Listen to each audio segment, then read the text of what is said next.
हरे कृष्णा। ओम तुलसी देवियाय नमः। जय हो।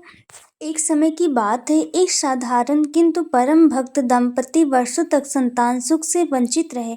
उनके अनेक व्रत यज्ञ और उपचार करने के बाद भी उन्हें संतान की प्राप्ति नहीं हुई और उनकी उम्मीद टूटती जा रही थी। एक दिन पत्नी ने श्रद्धा से तुलसी माता का नित्य पूजन किया और एकादशी देवी का व्रत प्रारंभ किया।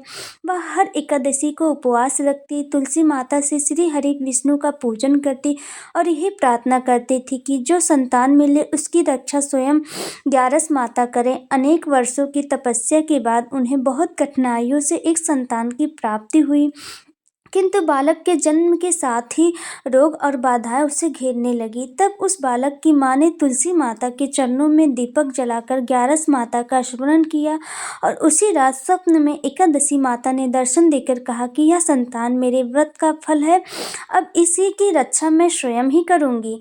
प्रातः होते ही वह बालक स्वस्थ हो गया। तब से वह परिवार हर एकादशी के दिन तुलसी माता की पूजा करके संतान की रक्षा और कल्याण के लिए ग्यारस माता का व्रत रखता है और उनके घर में यह विश्वास बना है कि जो संतान प्रभु की कृपा से मिलती है उसे ढाल स्वयं ग्यारस माता की करुणा होती है। एक बार एक बूढ़ी माई थी जो प्रत्येक एकादशी को श्रद्धा के साथ तुलसी माता का पूजन करती थी और एकादशी का उपवास करती थी। वह नित्य तुलसी जी में जल से सींचा करती थी।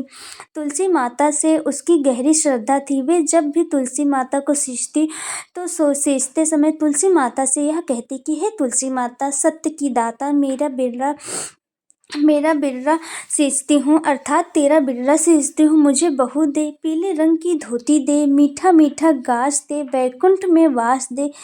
हे माता, मुझे अच्छी सी नींद दे, अर्थात अच्छी सी मौत दे, चंदन का काठ दे, अच्छा राज दे, खाने को दाल भात दे और ग्यारस के दिन श्री कृष्ण का कांधा भी दे। बूढ़ी माई की यह बातें सुनकर तुलसी माता बहुत ही दुखी होकर सूखने लगी थी। तुलसी माता को यूं सूखते देखकर भगवान श्री कृष्ण ने पूछा, हे तुलसी, तुम दिन प्रतिदिन क्यों सूखती जा रही हो? तब तुलसी माता ने कहा, बस मेरे मन की मत पूछो प्रभु। भगवान ने कहा, मैं नहीं पूछूंगा तो फिर कौन ही पूछेगा? तब तुलसी माता कहने लगी कि हे प्रभु, एक बूढ़ी माई आती है और अपनी बात कहकर चली जाती है। मैं उसकी सारी बातें तो पूरी कर सकती हूँ, लेकिन श्री कृष्ण का कांधा कहाँ से लाऊंगी? भगवान बोले, वह मरेगी तो अपने आप ही कांधा देने आ जाऊंगा मैं। तुम बस बूढ़ी माई से यह बात कह देना। कुछ दिनों के बाद वह बूढ़ी माई मर गई। बूढ़ी माई के मरने के पर सारा गांव इकट्ठा हो गया और गांव वाले जब उनका अंतिम संस्कार करने के लिए उन्हें अर्थी सहित उठाने लगे तो वह बहुत ही भारी हो गई, जिस कारण उनकी अर्थी तर्स से मस नहीं हुई। सभी बोले, यह तो बहुत ही संस्कारी थी, बहुत पूजा पाठ करने वाली थी, कोई पाप नहीं किया करती थी, फिर भी इतनी भारी क्यों हो गई है?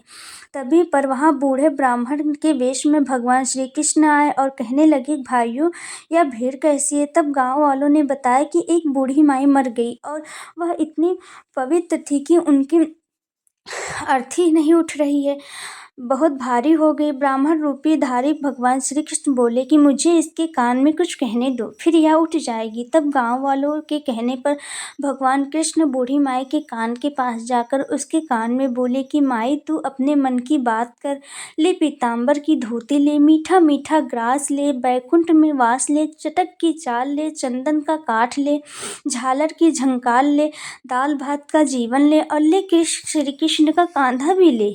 अब तो भगवान की यह बातें सुनकर बूढ़ी माई तुरंत हल्की हो गई और फिर भगवान स्वयं उसे अपने कांधे पर ले गए। इस तरह बूढ़ी माई को मुक्ति मिल गई और वह वैकुंठ में चली गई। तुलसी माता, जैसे आपने बूढ़ी माई की मुक्ति की, वैसे ही सभी की मुक्ति करना। जैसे भगवान ने उन्हें कांधा दिया वैसे ही हमें भी देना। सभी प्रेम से बोलिए, श्री कृष्ण भगवान की जय, भगवान की जय, तुलसी माता की जय। एक बार की बात है, भगवान श्री राम और माता सीता जी अपने 14 वर्ष के वनवास के दौरान चित्रकूट में आराम कर रहे थे। तब तुलसी माता से मिलने वाले पुण्य फलों के बारे में वे आपस में बात कर रहे थे। बातों ही बातों में माता सीता जी के मन में कुछ प्रश्न उठे। उन्होंने भगवान श्री राम से कहा कि हे प्रभु, मेरे मन में कुछ प्रश्न उठ रहे हैं जिनके उत्तर जानने की मेरे मन में बेचैनी हो रही है। तब भगवान श्री राम कहने लगे कि हे देवी, आपके मन में भला भला कौन सा प्रश्न उठ रहा है? मन में भला कौन सा प्रश्न उठ रहे हैं? आप जल्दी बताइए, मैं उनके सभी प्रश्नों के उत्तर दूंगा, उनका रहस्य भी जरूर बताऊंगा। तब माता सीता जी ने कहा कि हे प्रभु, तुलसी जी को जल देने का क्या चाहिए? तुलसी जी को जल देने की सर्वोत्तम विधि क्या है? तुलसी जी को जल देने का मंत्र कौन सा है? तब भगवान श्री राम सीता देवी से कहने लगी, देवी, तुलसी जी को जल अर्पित करते समय यह 3 शब्द कहने से गरीबी दूर हो जाती है। एक बार माता सीता ने भगवान श्री राम से तुलसी जी के पूरे जल महत्व को बताने के लिए कहा।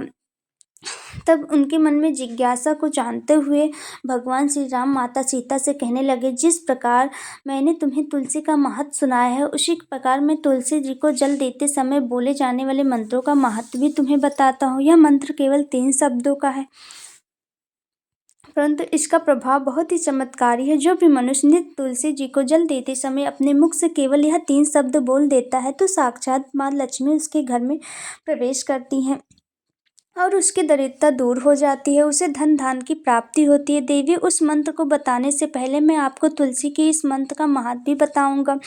मंत्र का नाम लेने से मनुष्य के समस्त पाप नष्ट दूर हो जाते हैं, तुलसी को जल देने का पुण्य भी प्राप्त होता है। इसलिए हे देवी, आप भी इस कथा को ध्यानपूर्वक सुनिए। जब माता सीता जी ने कहा कि हे प्रभु, मैं इस कथा को पूरे अवश्य ध्यानपूर्वक सुनूंगी, कृपया आप जो तुलसी के मंत्र का महत्व सुनाइए। तब भगवान श्री राम कहने लगे कि हे देवी, एक समय दक्षिण दिशा में एक अत्यंत शोभामान नगरी थी। उस नगरी में सुरेश नाम का एक खोटी बुद्धि का ब्राह्मण रहता था और वह पापियों का भी पापी था और सरदार था। उसका जन्म एक ऐसे ब्राह्मण परिवार में हुआ था जो पाप कर्म से करने और शस्त्र ध्यान से शून्य थे। वह जन्म से तो ब्राह्मण था, लेकिन कर्म से वह अत्यंत ही दुराचारी था। वह ना तो पूजा पाठ करता, न अतिथियों का संस्कार करता था, ताकि यहाँ तक कि अपने द्वार पे आए हुए अतिथियों को कुछ दिए बिना, अर्थात जो भिक्षा मांगने आते हैं उन्हें कुछ दिए बिना ही ऐसे ही दुराचार व्यवहार करके उन्हें भगा देता था।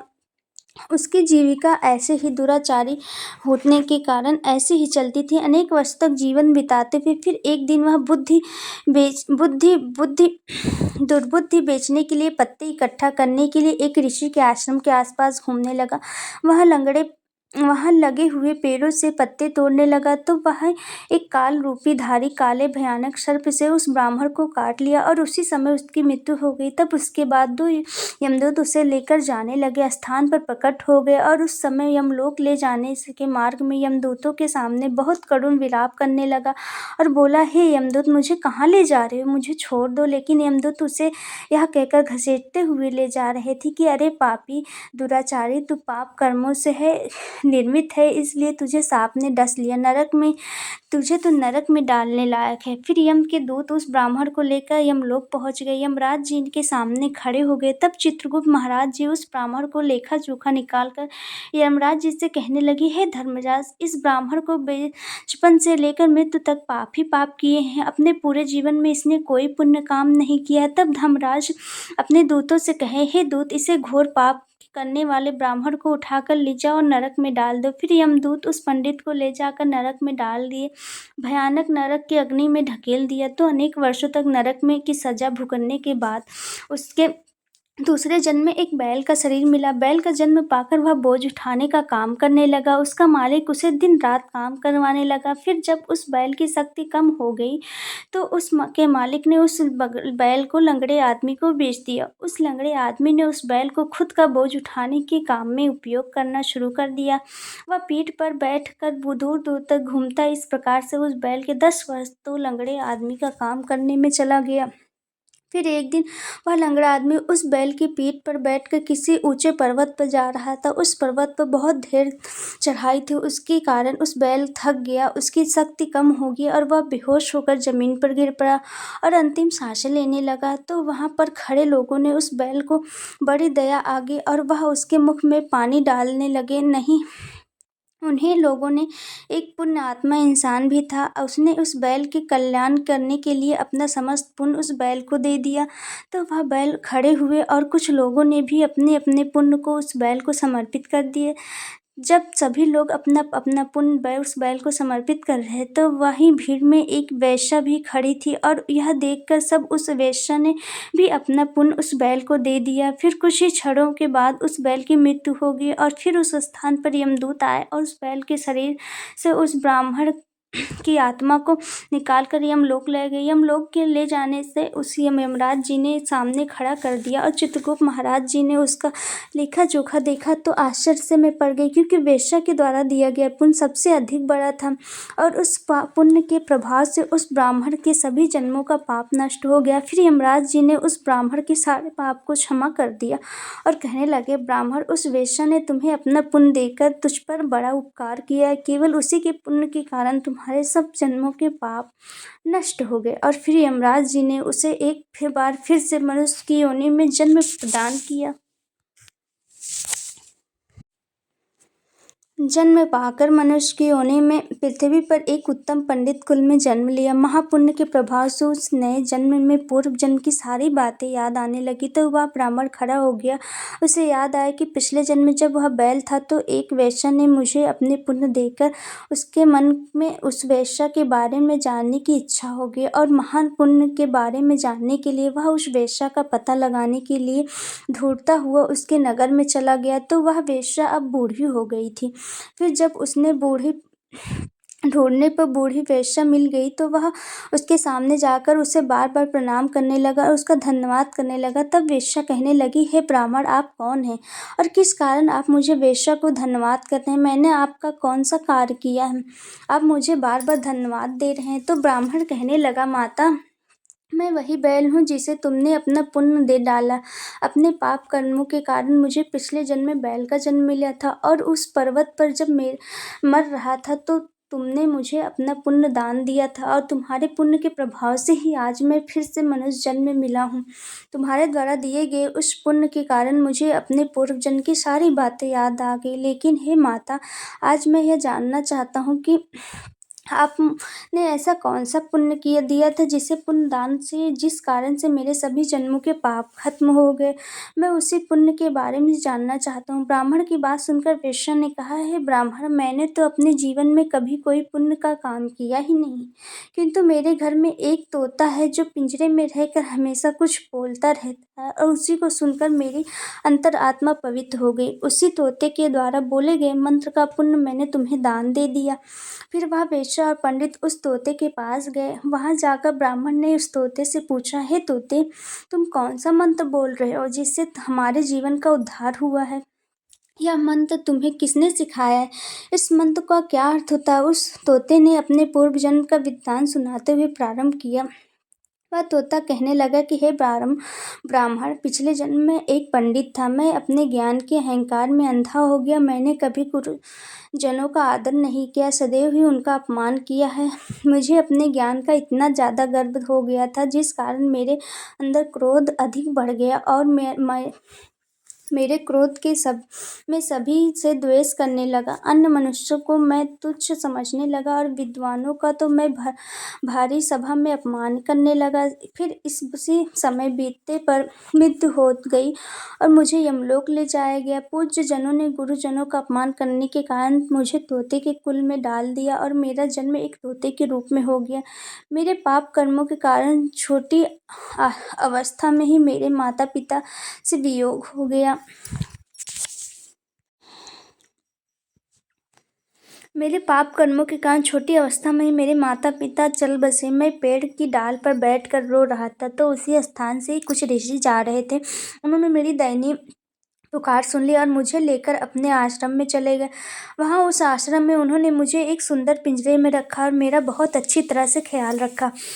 हम मुझे रोज भोजन दिया करते थे, पढ़ाते थे। उस स्थान पर बहुत सारे ऋषि मुनि, उसकी स्त्रियां और बालक सभी रोज तुलसी के पौधे को जल देते समय तुलसी के सामने एक मंत्र का जाप किया करते थे। उन्हीं के मुख के से बार बार उस मंत्र को सुनकर मैंने उसे रट लिया और तब से मैं उस मंत्र को जान गया हूँ और वही मंत्र दिन रात बोलता रहता हूँ। उस मंत्र के प्रभाव से मेरी कभी मृत्यु नहीं हुई और मेरी आयु आज 100 वर्ष की हो गई है। मैं इतने वर्षों तक जीवित रहा। फिर एक रात को एक चोर उस स्थान पर आ गया और उसने मुझे वहाँ से चुरा लिया। फिर इस वेश्या ने मुझे उस चोर से खरीद लिया और इस वेश्या के घर पर आने के बाद भी मैं उस मंत्र को बोलता रहता हूँ, जिसे सुनकर इस वेश्या का मंत्र पवित्र हो गया और इसने वेश्या का काम छोड़कर भगवान श्री हरि का भजन कीर्तन करना प्रारंभ कर दिया, भगवान की भक्ति करना प्रारंभ कर दिया और उसी मंत्र के प्रभाव से इस वेश्या की आत्मा भी पवित्र हो गई। हे ब्राह्मण, उस मंत्र के पुण्य से आप भी मुक्त हो गए। इस प्रकार से तोते ने उस ब्राह्मण को और वेश्या को सारा वृत्तांत सुना दिया, जिसे सुनकर वह पंडित वेश्या दोनों ही अत्यंत प्रसन्न हुए और फिर दोनों ने ही रोज तुलसी को जल देकर उस मंत्र का जाप करने लगे। फिर वह तोता, वेश्या और ब्राह्मण तीनों उस मंत्र के प्रभाव से दिव्य विमानों में बैठकर भगवान श्री हरि विष्णु के लोक चले गए। यह सारा वृत्तांत सुनाकर भगवान श्री राम कहने लगे कि हे देवी, देखा आपने, केवल तुलसी के इस मंत्र का प्रभाव से ही तोते, उस वेश्या और उस पंडित के सभी पाप नष्ट दूर हो गए। इस सभी मनुष्य रोज तुलसी को जल देते समय एक मंत्र का उच्चारण अवश्य करें। हे देवी, वह मंत्र इस प्रकार है, जिसे आप ध्यान से सुनियो। ओम श्री हरि प्रियाय नमः, ओम श्री हरि प्रियाय नमः, ओम श्री हरि प्रियाय नमः, ओम श्री हरि प्रियाय नमः।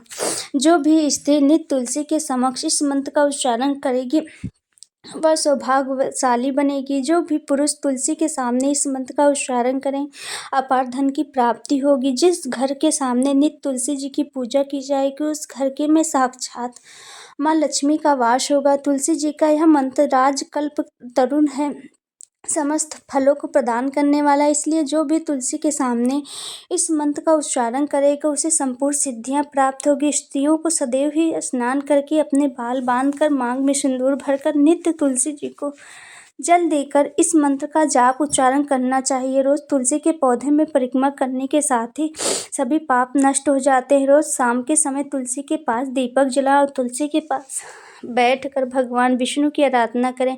तुलसी के पास दीपक जलाने से मनुष्य के धन धान की प्राप्ति होती। हजारों मृतक के घोड़े में नहाने पर भी श्री हरि की उनकी तृप्ति नहीं होती, जितनी मनुष्य के द्वारा तुलसी का एक मंत्र का पत्ता चढ़ाने से हो जाती है। प्रेम से बोलिए तुलसी देवियाय नमः, ओम श्री हरि कृष्णाय नमः।